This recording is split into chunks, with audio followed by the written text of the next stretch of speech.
Dans ce qui va suivre, vous allez me retrouver dans deux décors différents. Je serai dans ce décor pour des explications générales qui sont communes à toutes les pompes à chaleur.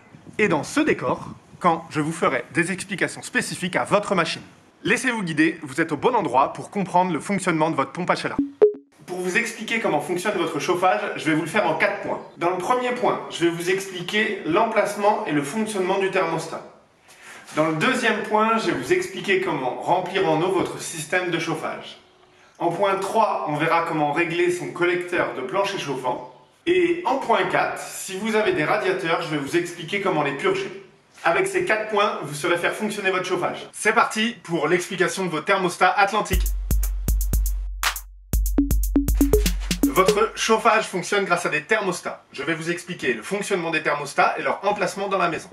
Votre thermostat dispose de deux modes, le mode on et le mode off. Le mode on permet d'allumer votre chauffage, le mode off permet de l'éteindre. Pour allumer votre chauffage, appuyez sur le bouton play. Allez jusqu'au logo radiateur. Quand vous voyez la barre aller en dessous du radiateur, vous venez d'allumer votre chauffage. Pour éteindre votre chauffage, appuyez sur le bouton play. Lorsque la barre se place sous le logo off, vous venez d'éteindre votre chauffage. Attention, quand votre thermostat est sur off, le chauffage est éteint, mais la pompe à chaleur continue à faire de l'eau chaude. Quand votre chauffage est sur on, demandez la chaleur que vous voulez dans votre maison en appuyant sur les flèches du haut et du bas. Exemple, vous voulez 21 degrés, allez sur 21. Une fois que la température ne clignote plus, la pompe à chaleur fonctionne jusqu'à atteindre 21 degrés. Si vous voulez atteindre une température moins forte, exemple 18 degrés, appuyez sur les flèches du bas, idem. Quand ça s'arrêtera de clignoter, la pompe à chaleur chauffera pour atteindre les 18 degrés. Votre thermostat dispose de deux modes, le mode on et le mode off. Le mode on permet d'allumer votre chauffage, le mode off permet de l'éteindre. Pour allumer votre chauffage, appuyez sur le bouton mode. Quand vous voyez on affiché, vous venez d'allumer votre chauffage. Pour éteindre votre chauffage, rappuyez sur le bouton mode. Et dès que vous arrivez à ce logo, qui correspond au logo off, vous venez d'éteindre votre chauffage. Attention, quand votre thermostat est sur off, ça veut dire que le chauffage est éteint, mais la machine continue à fonctionner en eau chaude. Quand vous êtes sur on, demandez la température que vous souhaitez dans la maison. Pour ça, appuyez sur plus ou moins. Exemple, vous voulez 21 degrés, allez jusqu'à 21 degrés, la température clignote, attendez quelques secondes, et une fois qu'elle disparaît, la température est enregistrée. La pompe à chaleur va donc fonctionner jusqu'à atteindre 21 degrés. Si jamais vous voulez demander moins fort, par exemple 19 degrés, il vous suffit d'appuyer sur moins et vous allez atteindre les 19 degrés. Une fois que ça s'arrête de clignoter, c'est que c'est OK. La pompe à chaleur fonctionnera pour atteindre les 19 degrés. Votre seul moyen d'action pour activer le chauffage est votre thermostat. Vous n'avez pas besoin d'aller à la machine ou au compteur électrique. C'est le thermostat qui gère votre chauffage. Au niveau de l'emplacement du thermostat, pour placer votre thermostat au rez-de-chaussée, on vous conseille de le placer en hauteur, entre 1 m et 1 m 50, soit directement posé sur un meuble, soit fixé au mur. C'est vous qui choisissez. Il ne doit pas être posé près d'une source de chaleur, évitez donc de le mettre dans la cuisine. Évitez aussi de le placer au soleil devant une baie vitrée ou des fenêtres. Et ne placez pas votre thermostat dans la salle de bain. Souvent, un meuble ou un mur proche de votre entrée fera bien l'affaire. Pour l'emplacement du thermostat à l'étage, nous vous conseillons de mettre le thermostat sur le palier. Si vous l'installez dans une des chambres, en fonction de l'orientation de la maison, ça peut fausser la température qu'il fait à l'étage. Donc on vous conseille vraiment de le mettre sur le palier. Bravo, vous savez maintenant faire fonctionner votre chauffage. La question est, est-ce que je peux régler mon thermostat une fois pour toutes et le laisser sur on tout au long de l'année? Et bien nous, c'est ce qu'on vous conseille de faire. Vous mettez sur on et vous n'y touchez plus, été comme hiver. Quand il fera chaud, la température dans votre maison sera élevée, le thermostat coupera la machine, et dès qu'on sera en automne et qu'il commencera à faire plus froid, votre machine repartira automatiquement. Une autre question qu'on nous pose souvent, c'est « Je dois changer les piles souvent de mon thermostat, est-ce que c'est normal ?» Alors, oui, c'est normal.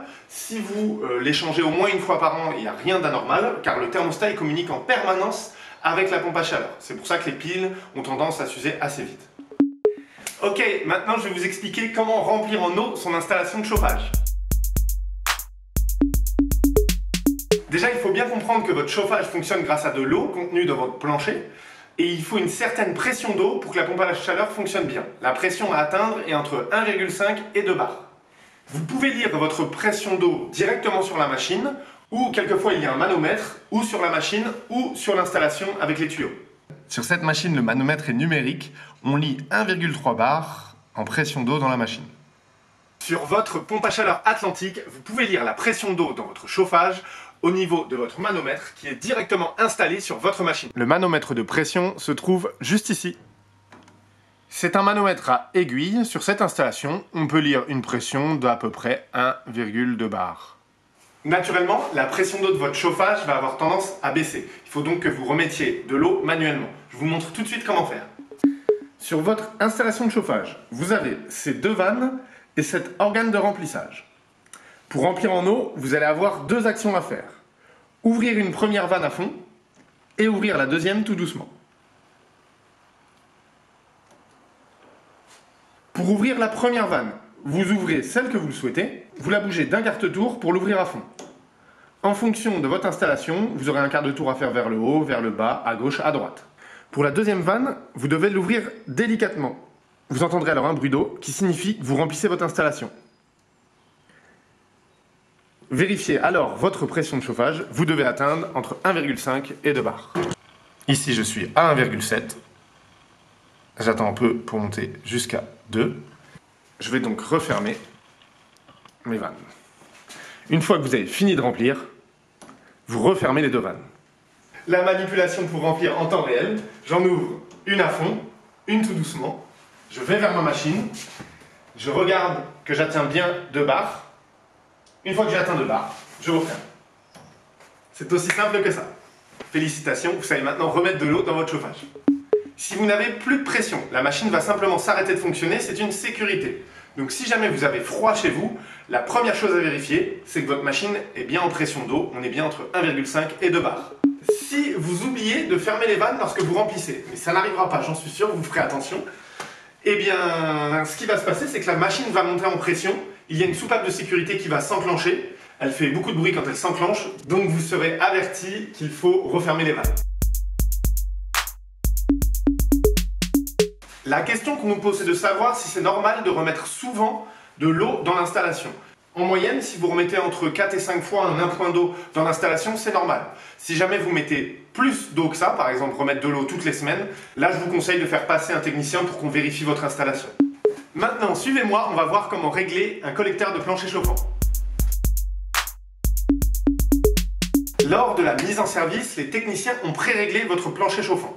Tous les circuits ont été ouverts au maximum pour que votre chauffage circule bien dans toute votre maison.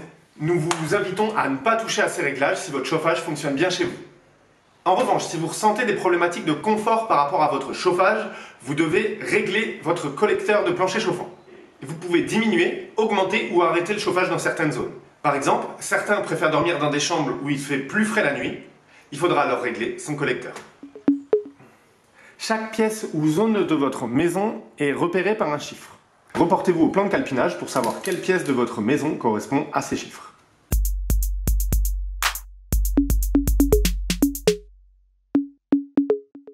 Si votre collecteur est différent de celui-ci, allez dans la description de la vidéo pour avoir l'explication de votre matériel. Pour chaque pièce, une zone correspond à un aller et un retour, l'un étant au-dessus de l'autre. Par exemple, voici le retour de la zone 1. L'aller de la zone 1 sera juste en bas. Pour diminuer le chauffage dans une des pièces, vous devez toucher au bouchon situé sur l'aller, le rouge, du circuit qui vous intéresse. Par exemple, ici, le circuit 1. Pour diminuer le chauffage, vous enlevez le bouchon, vous le retournez et vous fermez votre réseau. Pour ce faire, tournez dans le sens des aiguilles d'une montre. Fermer d'un demi-tour correspond à un abaissement d'1 degré dans votre pièce. Faites votre réglage et attendez une semaine pour voir si vous améliorez votre confort. Si au bout d'une semaine ce n'est pas suffisant, continuez à le fermer jusqu'à ce que ça le devienne. Je vais vous montrer un circuit complètement fermé et un autre complètement ouvert. Ici, vous avez un circuit complètement fermé, juste là, il est ouvert à fond. Pour augmenter le chauffage dans une des pièces, vous devez diminuer le chauffage dans toutes les autres pièces et ouvrir à fond la pièce concernée. En fermant les autres réseaux, vous augmentez le chauffage dans la pièce.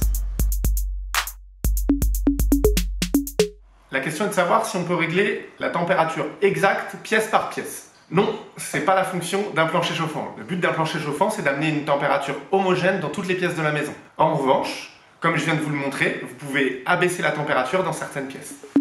Une des autres questions était de savoir si on peut fermer complètement certaines pièces de la maison pour faire des économies d'énergie. Par exemple, des chambres inhabitées. Oui, il n'y a pas de problème, vous pouvez fermer le chauffage dans des pièces de la maison. Si vous avez des radiateurs, pour chauffer votre maison, vous aurez à les purger de temps en temps pour éviter les bruits d'eau, les bruits de glou-glou un peu gênants. Je vous montre comment faire, suivez-moi. Si vous entendez un bruit d'eau, un bruit de glou-glou dans votre radiateur, c'est que de l'air est coincé en partie haute du radiateur. Pour évacuer l'air, il va falloir purger votre radiateur par la vis de purge. Pour purger, il faut se munir d'un tournevis plat et d'un papier chiffon pour récupérer l'eau qui va sortir. Vous ouvrez légèrement la purge vers la gauche. Tant que de l'air sort, vous continuez à purger. Et si de l'eau sort, ça veut dire que votre radiateur est complètement purgé.